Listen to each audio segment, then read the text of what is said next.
Prajeme si krásny deň. Máme 20. marca.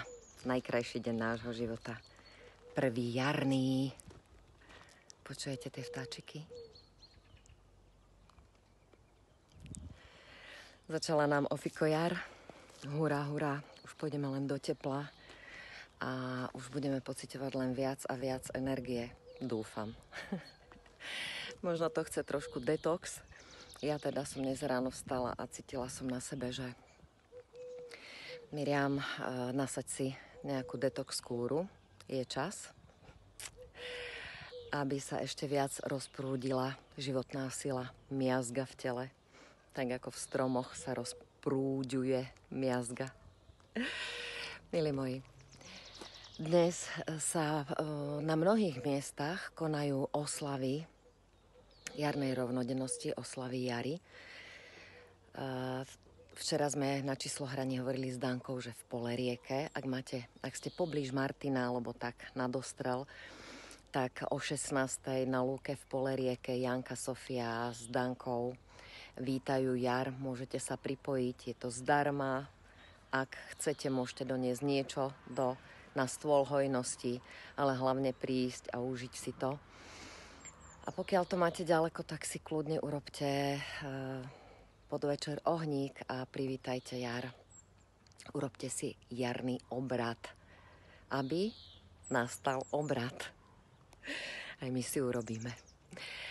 A keď sa pozrieme na numerológiu dnešného dňa, z 20 sme dostali darom energiu prebudenia. 2, otvorené srdce, citlivosť, neha, jemnosť. To sme dostali darom. Kód dňa je 246. 4 v poslaní, ktorú máme, to je tá energia cisára, systém, hmota, disciplína. A 6 je v kľúči. Cez lásku, krásu, harmóniu, spojenie kráčame práve k tomu hmotnému s otvoreným srdcom. Preložené do praktickej reči. Nacíť sa na toho človeka, ktorého máš najbližšie, ktorého máš blízko seba. Nacíť sa na neho a vycíť, čo by mu urobilo radosť. A potom mu urob. Prejav mu starostlivú lásku. Prejav náklonnosti.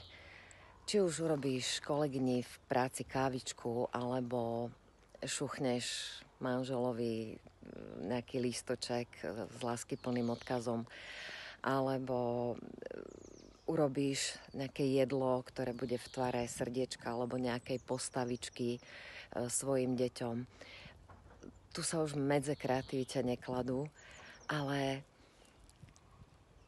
hľadaj cestu, ako urobiť radosť svojim blízkym. Tým, že im prejavíš starostlivú lásku.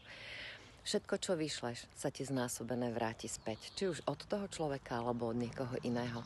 A takto si dokážeme robiť svet krajším miestom pre život. Keď už máme také krásne počko a začína za mňa najkrajšie obdobie roka. Prajem vám krásny deň, užívajme.